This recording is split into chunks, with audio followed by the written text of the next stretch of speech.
Welcome to Freedom to Learn, the podcast that champions choice in education, defends parental rights, and exposes the harm caused by school unions. I'm Jenny Gentles, Director of Education Freedom and Parental Rights at DFI, the Defense of Freedom Institute in Washington, D.C. Last week, the Department of Justice announced a civil lawsuit against the Maine Department of Education. Attorney General Pam Bondi declared that the state of Maine is violating Title IX and discriminating against women by failing to protect women in women's sports. Education Secretary Linda McMahon joined the Attorney General at a press conference to announce the lawsuit. Today, we're announcing a weighty development in the Title IX investigation into the Maine Department of Education. We, the Department of Education, analyzed Maine's Education Department for compliance with Title IX of the Education Amendments of 1972, which prohibits sex-based discrimination in any school or education program that receives federal funding. Unfortunately, our investigation has found that Maine continues to willfully violate Title IX and to strip the civil rights of female athletes in the state. And as Pam alluded as well, it's not just about their civil rights, it's about their safety. And we, after our investigation, we found we really had no other choice. We thought the infractions warranted turning them over to the Justice Department. In light of these developments, we are re-releasing our Freedom to Learn conversation with White House Senior Policy Strategist Mailman to remind listeners of how we got here. I'll interview Maine State Representative Laura Libby on this topic soon, so stay tuned for that episode.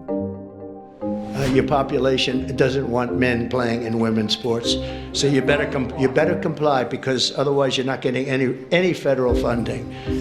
Every state, good, I'll see you in court. I look forward to that. That should be a real easy one. In a January 2025 poll by the New York Times and the polling company Ipsos, 79% of Americans surveyed responded that men should not compete in women's sports. Here's the question they were asked. Thinking about transgender female athletes, meaning athletes who were male at birth, but who currently identify as female, do you think they should or should not be allowed to compete in women's sports? In early February, President Trump signed an executive order with the common sense title, Keeping Men Out of Women's Sports. The EO built on a Day 1 executive order entitled Defending Women from Gender Ideology Extremism and Restoring Biological Truth to the federal government. The federal government is implementing those EOs with Title IX investigations, and states like Maine are facing the possibility of losing federal funding if they continue to follow the demands of extreme activists rather than listen to what the American people want. We're fortunate to have one of the nation's experts on this topic, May Mailman, joining us today. May is the Deputy Assistant to the President and Senior Policy Strategist. She previously led the Independent Women's Law Center, was Ohio's Deputy Solicitor General, and served in the White House during the first Trump administration in a variety of roles. May has been leading the fight to protect women's sports and spaces and dignity and privacy at the state and national level, and I was grateful for the opportunity to talk with her. May Mailman, welcome to Freedom to Learn. Hey, it's so good to see you again. I'm so glad that we're talking today. We have a lot to cover, even if we just talk about a fragment of the executive orders that have been coming out of the White House. The White House has been flooding the zone with EOs. So let's talk about some of the early ones. What was the primary goal of the Keeping Men Out of Women's Sports executive order? Yeah, I think with a lot of the things that President Trump has been doing, it's to restore sanity, but also to undo some of the damage done during the Biden administration. So men in women's private spaces treating men as women is not new to Biden. This is something that Obama started, definitely, but it's something that Biden supercharged. So one of Biden's first actions, a Day 1 action, was to say, wherever you see the word sex in federal law, treat that as gender identity. And so that existed in Title IX. Title IX protects women's opportunity, and it says so on the basis of sex. And so what Biden did is they put out a Title IX regulation saying that sex means whatever you feel like. And so, of course, that meant women's private spaces, women's opportunities, scholarships, locker rooms, bathrooms, those sorts of things are going to be invaded by anybody who identifies as a woman. So, May, I was going through some of the executive orders and trying to remember when things happen, because so much happened fast in the early weeks. This executive order keeping men out of women's sports was February 5th. So really early on. And there were different components to it. It's, yes, to address, just as you said, and to specifically provide direction on what that looks like. So could you dig in a little bit on what happens next with this executive order and what you all were hoping would unfold in the early days as it's implemented?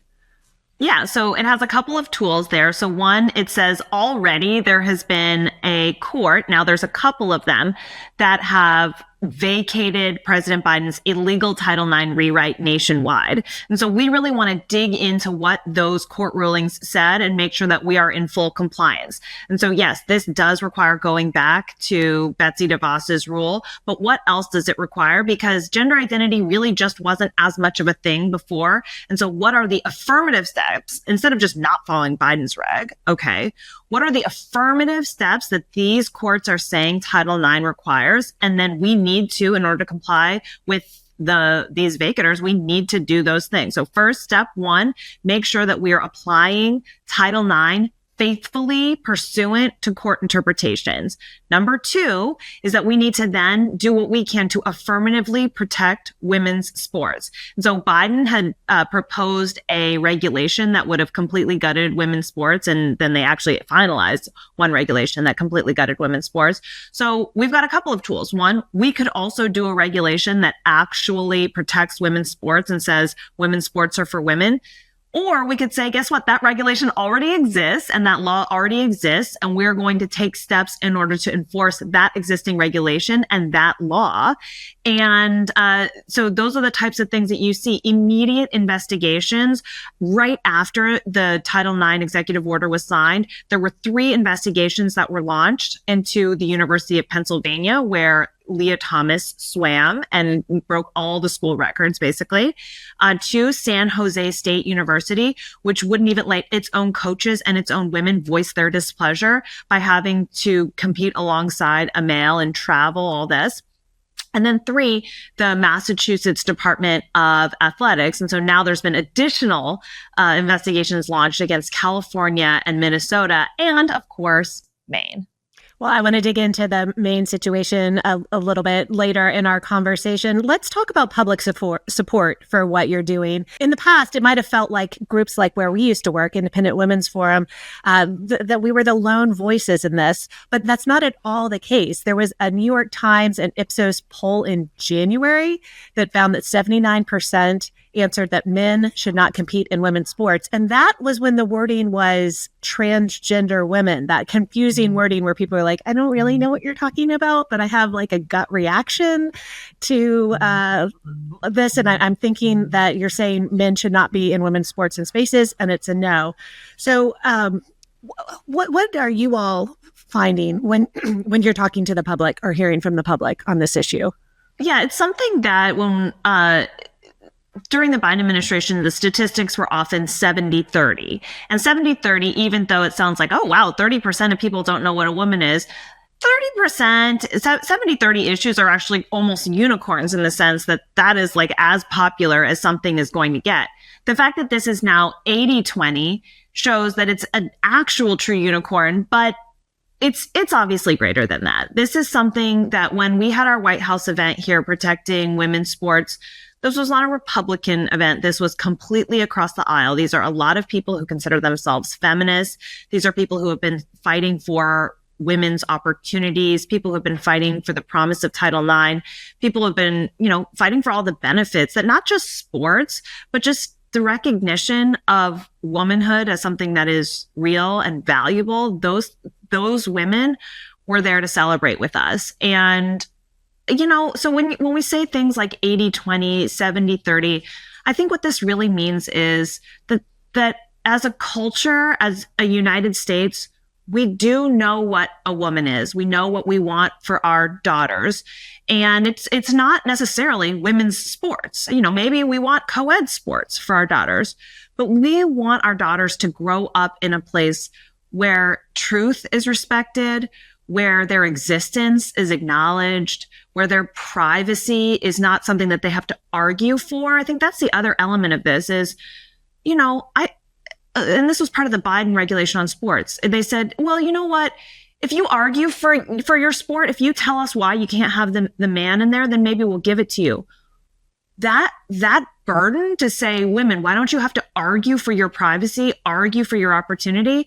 That's the type of thing that's just so outrageous. And so, yeah, this is not a 70-30. This is not an 80-20. This is everybody versus a very small portion of people who in their hearts, honestly, know how wrong this is, but they're so committed at this point, they just can't go in reverse. The language within the EO is just so heartening to read that it is the policy of the United States to rescind all funds from educational programs that deprive women and girls of fair athletic opportunities, which results in the endangerment, humiliation, and silencing of women and girls and deprives them of privacy. Like you're saying, this is bigger than just competition, and just the idea of women's sports.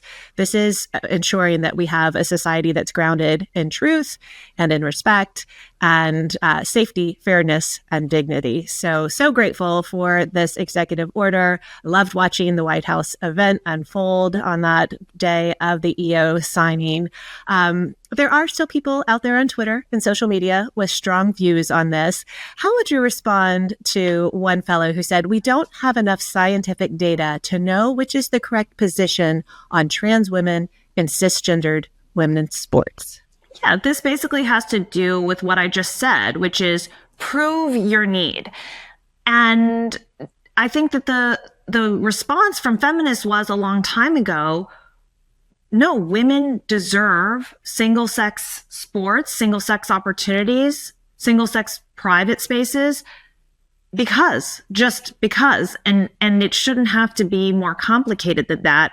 And the fact that people are trying to take away that right it is very regressive.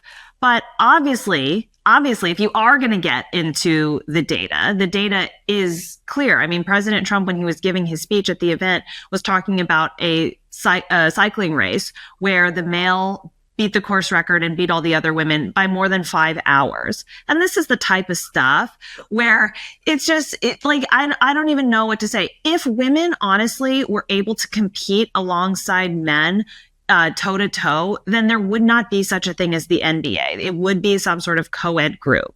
And okay, well, what if we have testosterone levels, all of these things? Testosterone has nothing to do with a lot of the elements of the sport. So if you talk to female golfers, so one of the big things that when I worked on before I came to the White House was with the LPGA, and they went from allowing males to now not allowing males to be on the Ladies Professional Golf Association.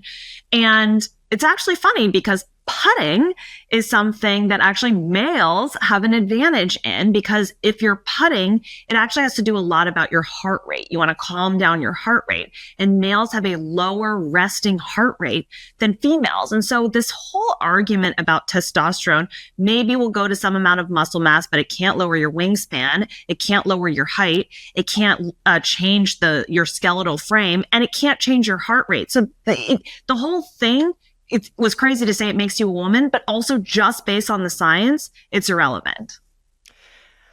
All right, Bay, what happens next? You mentioned some investigations. That's not the White House investigating. That's not you and your role. That gets kicked over to the federal departments and the offices of civil rights, right? Correct. And so I think a lot of people think that Title IX is a Department of Education thing, and it largely is, but really any federal dollar that goes to an education program, and that could be 4-H, that could be a prison education program, that could be Head Start, that could be college, that could be K through 12, any of these federal dollars from any of these agencies, if it's going to education, then that's a Title IX hook. So after Maine said bizarrely that they would rather continue to abuse women, which, like I said, it doesn't make any sense to me, but okay. The investigation rolled in within 24 hours, not just from the Department of Education, but from Health and Human Services and from USDA as well. And these are not small amounts of money. USDA announced it was reviewing $100 million to Maine universities.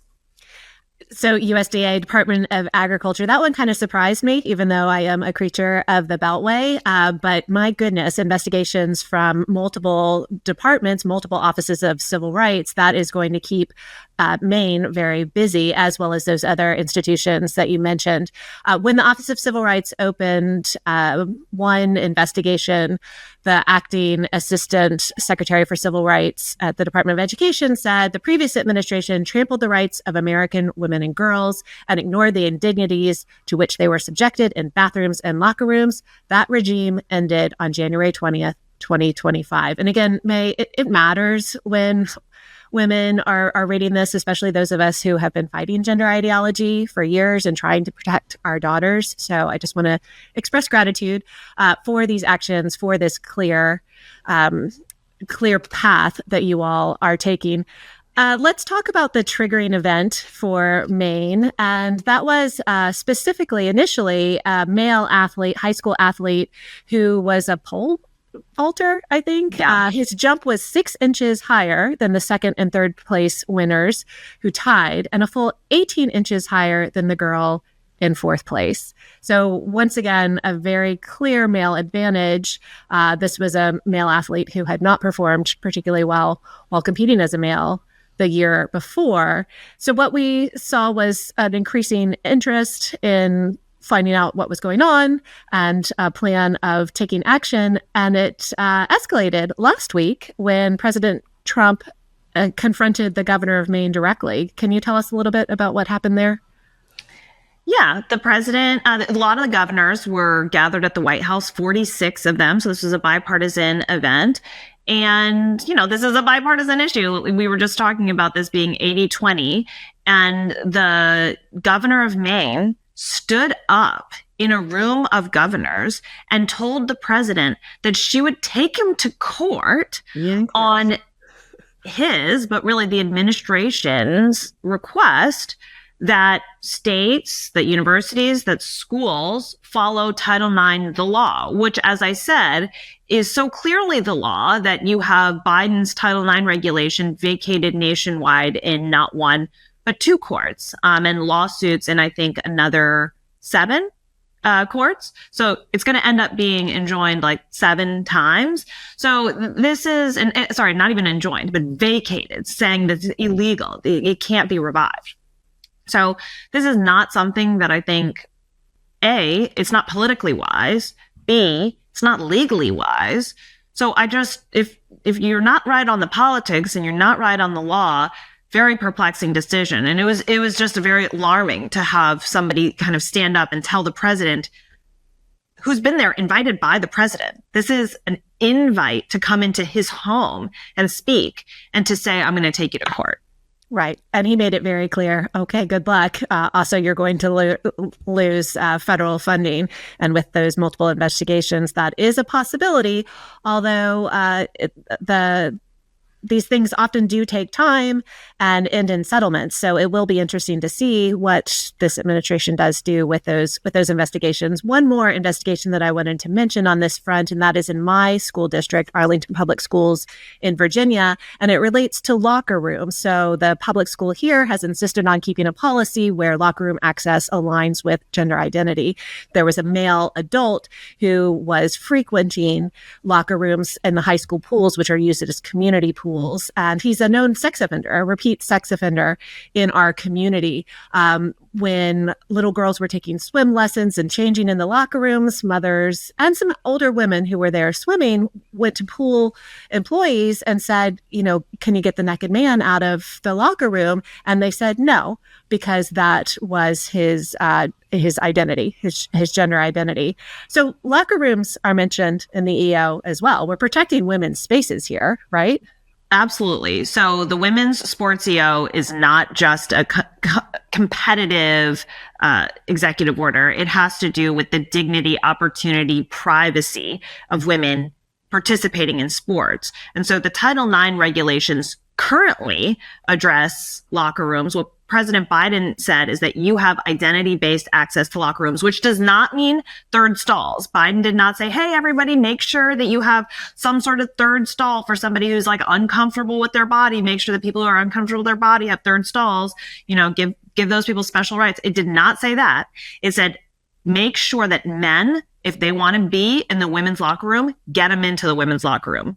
Straightforwardly, it said that. And so thankfully, that has been enjoined. And of course, the Trump administration is going to enforce that women deserve single-sex spaces. And I'll give you one example where we've already done that. Denver Public High School, so this is East High School, one of the largest high schools in the state of Colorado, said that they were going to take away their women's bathroom on the entire second floor. There's just a men's. If you are the women, you have to go to a all sexes bathroom. So if you're a woman, you have no privacy. You have to go to the all sexes bathroom. And if you're a man, you get a man's bathroom. There's not an example of a clearer Title IX violation than that to say, and this affects girls. Like, I have talked to so many girls and so many of their parents who say they will hold it all day. They will not go to the bathroom, and they are getting UTIs, and it is taking them out of the classroom, and it's affecting their grades. It's affecting their well-being. So this is not some theoretical issue. Paula Scanlon at the University of Pennsylvania, who had to shower and change with Leah Thomas 18 times per week. She would have nightmares. She would refuse to stay in the locker room so she would get out of the pool sopping wet instead of being able to stick around the locker room, shower, dry her hair. She would run back to her home with wet hair in Pennsylvania in winter. And so these are the types of things that women are being forced to deal with. And it is a straightforward violation of Title IX. Well, and the University of Pennsylvania just told her to go to counseling if she needed help adjusting to this new horrific reality. So universities, K-12 institutions, knock it off. Stop treating women like that. We jumped right to the women's sports EO, but before we wrap up, I just want to acknowledge a day one EO, and that was defending women from gender ideology extremism and restoring biological truth to the federal government. So I think you've been referencing this as we've been talking about Title IX and restoring reality and common sense to how we look at these issues. So this EO said it is the policy of the United States to recognize two sexes, male and female. The sexes are not changeable and are grounded in fundamental and incontrovertible reality. Why did the President of the United States have to sign an executive order to define the sexes?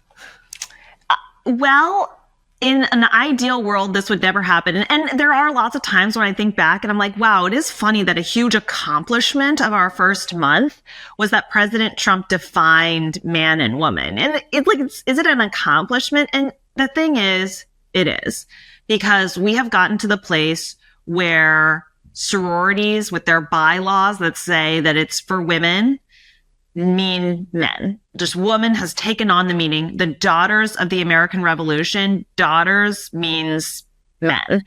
And it's kind of funny even overlaying some of the historical background of discrimination. The reason that there's daughters of the American Revolution, the reason that there are sororities is because women didn't have the place to begin with. They were excluded. And so the whole idea of having women's spaces was to have women's spaces. I mean, this was you couldn't get in.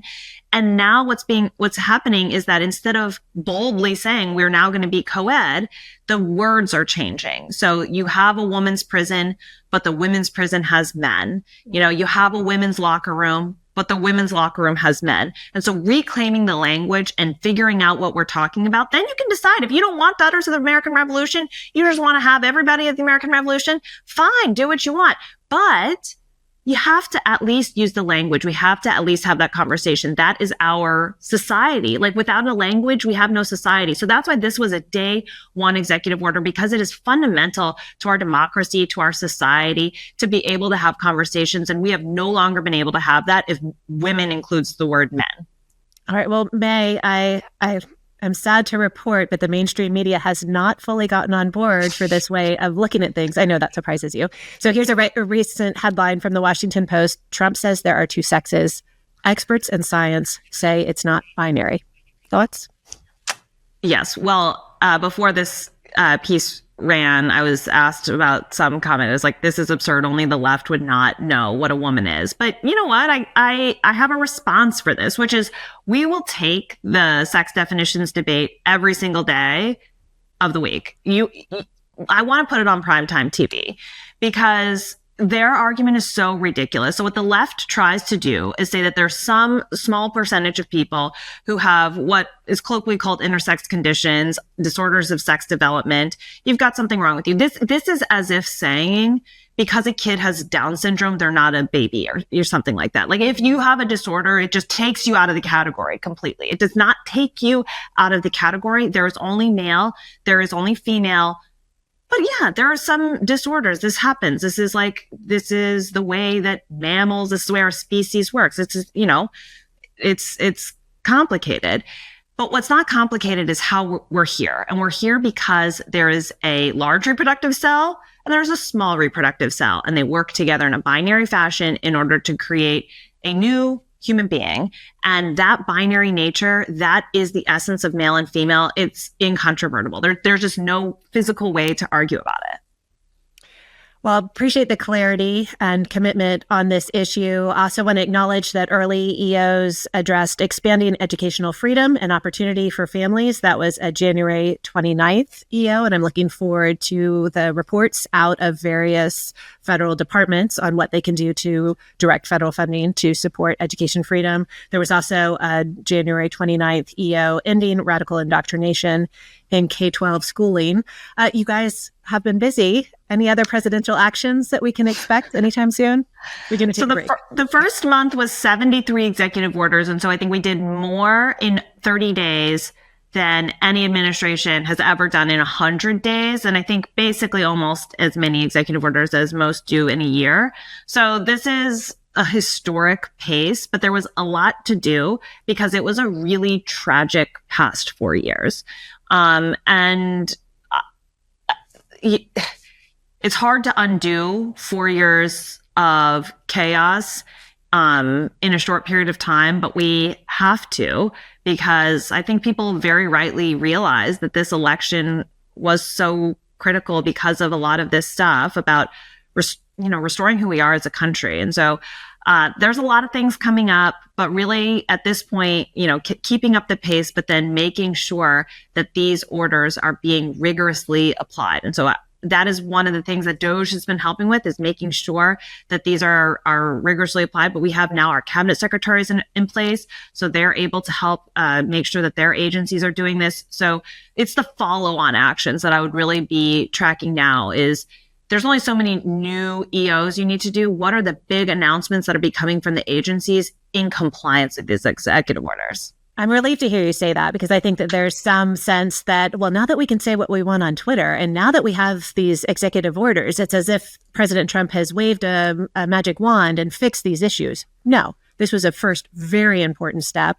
Those reports back from agencies are going to be very important. The investigations that we've been talking about are very important. And then there's this whole other part, which is congressional. So when we're talking about definitions of male and female, well, Congress has a role to play there too. They need to get that put into legislation. And then we need to also see some regulations that tighten up some of these things as well. May, any other comments on executive orders? Just that we are grateful for the work that you're doing, Jenny, and your expertise on the outside, making sure people know what's happening, and even little things like we need the agencies to start to work. The agencies, just like the president, are responsive to the public and to applaud when there are good things happening. And there are so many good things happening. I think the right can't take the last 4 years of complaining and turn that into the next 4 years of complaining. There's so much to be happy for, and it's okay to take a win. It really is. And so so thank you for having this segment to really focus on the wins that are coming, but then also look forward to all the agency action that we have on the horizon. Well, I'll look forward to having you back, and we can celebrate when we've made even further progress. But May Mailman, thank you so much for your commitment to women's rights, privacy, dignity, safety. Thank you for your commitment as well to education, freedom, and parental rights, a topic that we can address in future conversations. And thank you for joining Freedom to Learn. All right. I'll hopefully be back soon with more information. Freedom to Learn is a production of the Defense of Freedom Institute.